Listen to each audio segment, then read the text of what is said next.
जगन्नाथपुरी में क्या हुआ था, ये रथ यात्रा क्यों होती है?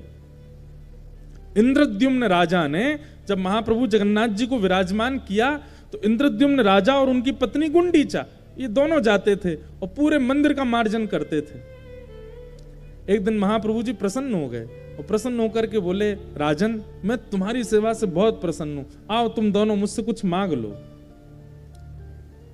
इंद्रद्युम्न राजा ने तुरंत नेत्र बंद करके अपने मन में क्या मांगा कि हे नाथ मेरा वंश आगे ना बढ़े। क्यों? क्योंकि कई बार ऐसा होता है कि पिता किसी संपत्ति को व्यवस्थित करके गया, ऐसा हो ही नहीं सकता कि उसकी पीढ़ी में ऐसा कोई नहीं आएगा जो उस संपत्ति को बर्बाद करे। करते हैं, हे नाथ अगर मेरा वंश आगे बढ़ा तो मेरे वंश में ऐसा कोई बालक ना हो जाए जो आपकी सेवा ना करे, नहीं तो मैं जिस लोक में जाऊंगा वहां मुझे बहुत पीड़ा होगी कि मैंने महाप्रभु जी की स्थापना, महाप्रभु जी का मंदिर बनवाया और मेरे वंश के बालक उनकी कदर नहीं करते। कहीं मैं कल को इस बात से दुखी ना रहूं, इसलिए मेरा वंश ना बढ़े। और बगल में बैठी गुंडीचा मनी मन कह रही है, हे नाथ मेरे एक पुत्र हो जाए। महाप्रभु जगन्नाथ जी बोले, असंभव। इंद्रद्युम्न राजा बोले, क्या हो गया नाथ? बोले, भाई तुम दोनों ने मन में मांगा, लेकिन तुम दोनों की ही विचारधारा ऐसी है कि हो ही नहीं सकता। इंद्रद्युम्न राजा बोला, क्यों नहीं हो सकता? मैंने तो ऐसा मांगा है कि उसमें आपको कुछ करना ही नहीं है। बोले, तूने तो ऐसा मांगा, पर तेरी पत्नी तो ऐसा मांग रही कि उसके लिए कुछ करना पड़ेगा, मुझे कुछ ना कुछ रूप में तो भेजना पड़ेगा। पत्नी से पूछो, तुमने क्या मांगा? बोले, मैंने तो पुत्र की कामना की। इंद्रद्युम्न राजा क्रोधित हो गए, तुमने महाप्रभु जी से पुत्र मांगा? अरे मैंने तो कहा हमारा वंश ही ना बढ़े। दोनों पति पत्नी आपस में एक दूसरे से थोड़ा द्वंद्व जैसा हो गया। महाप्रभु जी बोले, शांत हो जाओ, लड़ो नहीं, अब तो एक ही उपाय है, इंद्रद्युम्न राजा की भी इच्छा पूरी हो जाए और गुंडीचा की इच्छा भी पूरी हो जाए। तुमको पुत्र नहीं चाहिए और तुमको पुत्र चाहिए, तो फिर एक ही तरीका है। बोले, क्या? हे गुंडीचा मैया, आज से मैं ही आपका पुत्र हूं, आप मुझे ही अपना पुत्र मान लो। गुंडीचा मैया बड़ी प्रसन्न हो गई, महाप्रभु जी से लिपट गई, लेकिन तुरंत रोने लगी। बोले कि आप मेरे पुत्र तो बन गए, पर आप तो श्री मंदिर में महाप्रभु बन के बैठे हो, और पुत्र को तो तब सुख मिलता वो गोद में बैठे, मेरे हाथ से पाए, मेरे हृदय से लगा रहे, मैं जो खिलाऊं मैं पिलाऊं, अपनी गोद में लेके घूमूं, ऐसा सुख होता है पुत्र का। तो महाप्रभु जी बोले, मां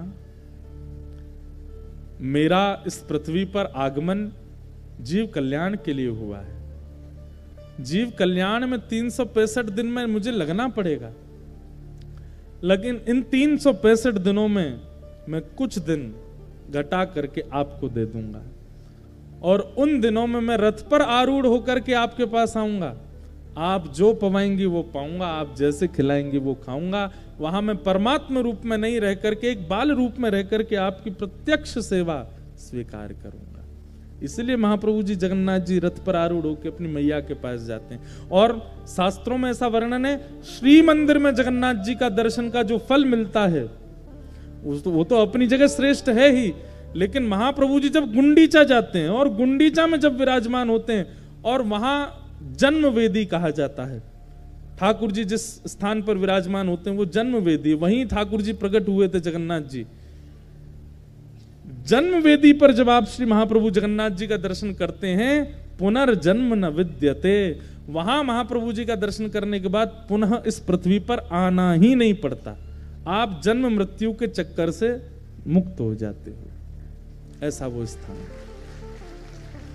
तो गुंडीचा के लिए ठाकुर जी पुत्र बन गए।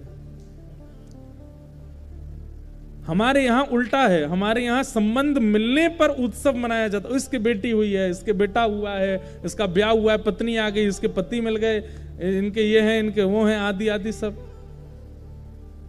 पर भक्ति मार्ग में उल्टा है। अगर किसी संबंध का अभाव है तो वहां पर मन ही मन प्रसन्न होना चाहिए कि इस संबंध के रूप में ठाकुर जी विराज रहे हैं। इसीलिए इस संबंध को मुझसे दूर कर दिया गया है, और मैं उस भाव में ठाकुर जी को ही देखूंगा। मुझे पता है कई भाई लोग यूं सोच रहे होंगे, हमारे ब्याह नहीं हुए, जगन्नाथ जी को पत्नी कैसे माने हम? अरे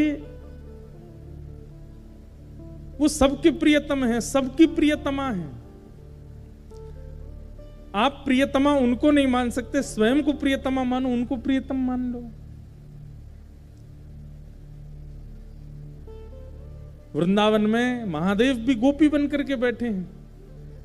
अगर किन्हीं भाइयों के ब्याह नहीं हुए हैं, जीवन में पत्नी नहीं आई है, तो बाह्य भाव से तो पुरुष भाव में रहो, लेकिन निकुंज में तो सब सहचरी बन जाते हैं। हमारे स्वामी श्री हरदास जी सहचरी बन जाते हैं, हितवंश महाप्रभु सहचरी बन जाते हैं, गोपाल भट्ट गोस्वामी गुणमंजरी बन जाते हैं, रूप गोस्वामी रूप मंजरी बन जाते हैं। निकुंज में तो ठाकुर जी की निज सेवा में, बहुत ध्यान से सुनिएगा, पुरुषों का प्रवेश ही नहीं है, सहचरी ही सेवा करती हैं। और अगर अर्चक सहचरी भाव से युक्त नहीं है तो ठाकुर जी की सेवा में उससे कोई ना कोई चूक होगी। हम भी अपने गिरधर लाल जी का जब जन्मोत्सव पर आरती करते हैं तो हमें भी हाथ में थोड़ी मेहंदी लगानी पड़ती है, चुनरी ओढ़नी पड़ती है। उसी आरती को ही ठाकुर जी स्वीकार करते हैं। बिना सहचरी भाव के ठाकुर जी की सेवा में तो कोई ना कोई चूक होगी आपसे। पुरुष बन के कैसे जा सकते? तो सबके सामने पुरुष बने घूमो, लेकिन जब निकुंज में जाओ तो स्वयं को एक सहचरी मानो और आपके प्रियतम श्री जगन्नाथ हैं, इस भाव से रहो। आपके पास कोई शिकायत रह नहीं जाएगी, मुझ पर सबके उत्तर हैं। आपके सारे संबंध महाप्रभु जगन्नाथ से हो सकते हैं।